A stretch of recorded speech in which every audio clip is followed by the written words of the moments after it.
Kaya video tuloy ako bigla. Kaya hindi na dapat akong video dito. Wala nang kape ko. Yun, napachika lang ako kasi alam mo na. Ano ba? Manuin. Hindi ka edit. Wala na yun. Bawasan ang kisa. Silip. Lima. Maraming ano rin kasi pag lumipat ng bahay. Napachika lang ako sa'yo. Mati kasi ngayon dito araw-araw. Madaming aplikante ngayon. Nakita ko lang sa Facebook, madaming aplikante ngayon. Kasi doon sa dati kong trabaho, nagpo-post na naman yung office na inaplayan ko dati. Hiring, nakatong mag-apply. Alam mo, mahirap din naman talaga magkaroon ng aplikante. Mag-apply, ang hirap din kasi ang problema kasi pag-apply, ang daming requirements na kailangan.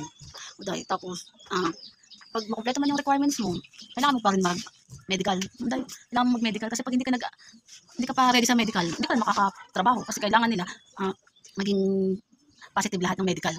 Nakakaano din. Kaya sa Pinas, ang hirap din talaga magtrabaho. Hindi kasi sa ibang bansa, yung mga nag-apply. Sa kanila hindi uso yung mga aplikante. Nakita ko lang sa mga Facebook. Na pag-apply nila, basta kayang pa magtrabaho, meron kang resume, yun, tapos na yun. Pag in-accept ka nila, yun na yun. Kaya mo pang magtrabaho, kahit tanda ka na. Tsaka, wala nang requirements. Basta kaya mo yung trabaho, okay yun.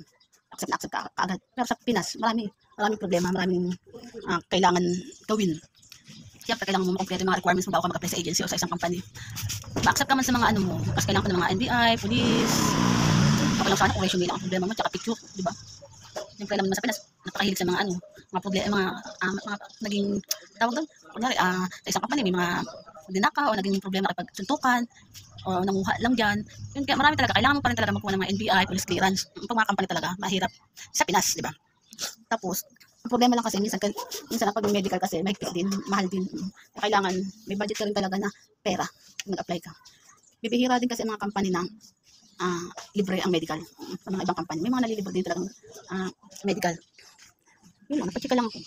Kadami ng mga naging experience ko sa pag-apply at pagtatrabaho. Alam ko na ang mga ganyan. Style. Kaya talaga, once na nag-umpisa kang mag-apply, pag alis ng bahay mo, pag nagplano ka mag-medical, kailangan mo mag-apply, kailangan may budget ka. Kasi minsan hindi naman kasi isang company mapapasukan mo na applyan. Kasi may mga tayo napapasok ka pa sa ibang company para mga choices mo, di ba? Kung alin ang tumanggap tayo talaga na-accept ka sa trabaho, saan ka pupunta? Budget talaga ang kailangan. Kaya, pag nagtatrabaho ka talaga, kailangan din talaga maging masipag sa pag nagtrabaho ka. Kasi may mga time na sa pagtatrabaho naman talaga, minsan isang beses sa isang linggo, walang pasok, kasi rest day mo. Kaya lang, pag tamad ka talaga pumasok-pasok, ay, yun na mahirap na sa isang pinsenas, sasahurin mo, yun lang pinasok mo. Kung medyo tamad-tamad ka sa pagpasok sa mga company, ay, sa akin mo na, mababa ang sahod mo. Siyempre, kailangan talaga masipag ka rin talagang pumasok. Pero pagod din naman sa'yo, kasi wala ka sasahurin mo.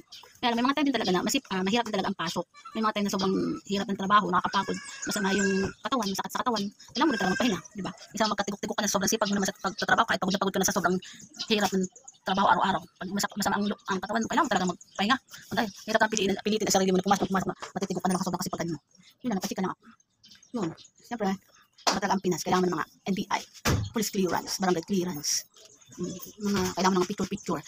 Siguro may mga bayad din ng mga police clearance, may mga bayad din dahil siyempre pag nagpunta-punta ka sa mga sakyan, mga jeep, kailangan mo yung mga budget talaga dahil. Ang 1,000, kukulang ka sa sobrang sa 1,000, kulang yan dahil sa pag-apply. Kailangan dagdagan mo talaga apply mo, depende na lang kung lalakarin mo lang din ang applyan mo, okay lang, pero kailangan pa rin ng budget.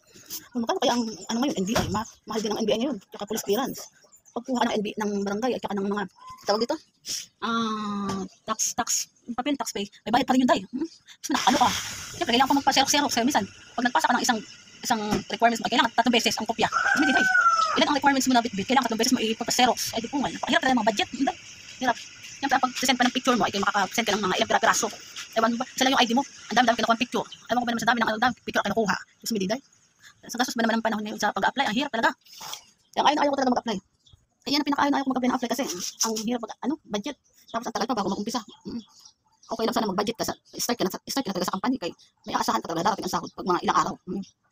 Yun lang, napachika lang ako. Siyempre gusto ko na mag-apply. Kasi wala namang, siyempre, pag nag-apply ako, kailangan mahingi talaga ako ng budget. Wala namang budget. Tsaka tawag dito, kailangan pang medical. Magkano ngayon ang medical? Kaya sasagutin ng mga company. Hindi lahat ng company na yayamanin sa pag-accept ng mga medical. Dahil, kasi pag mayaman ang company, minsan sila na mismo nagpapamedical. May mga ganun. Yun lang, napachika lang ako kasi hindi mag-apply. Masarap kaya magkatrabaho, di ba? At magkapera. Yun lang, napachika lang ako basta maraming hire ngayon, wala ng bagyo kayo, mag-apply na kayo diday. Kaya lang bago kayo mag-apply, dapat sa bahay pa lang nakaready na mga requirements mo at isi-xerox na lang yan. Kasi kailangan natin lahat sa pag-apply. Kailangan magtabi-tabi ka na ng budget o kailangan yung kahit pang tubig ay magkaroon ng baon, kaka-apply o dahil. Siyempre yung mga tayo papachika ka pa yan habang nag-applyan. May mga kasama ka makakachika. O yan, kaya may maganda mag-apply din kasi wala ka nakachika. Tapos hanggang sa nagkasama-sama na kayo sa isang company. Dahil magiging kaibigan kayo, kahit magka-plastikan kayo dyan, okay lang, napachika ka sa umpisa. Pagpasok mo sa company, marami ka matutunan, makikilala. Mas magandang kaibigan at nakakatuwa. Wala, napachika lang ako. Kasi maaraw ngayon. Yun lang, goodbye. Ready na tayo lahat? Tara, mag-apply na tayo. Ha? Kita-kits na lang tayo. Bye!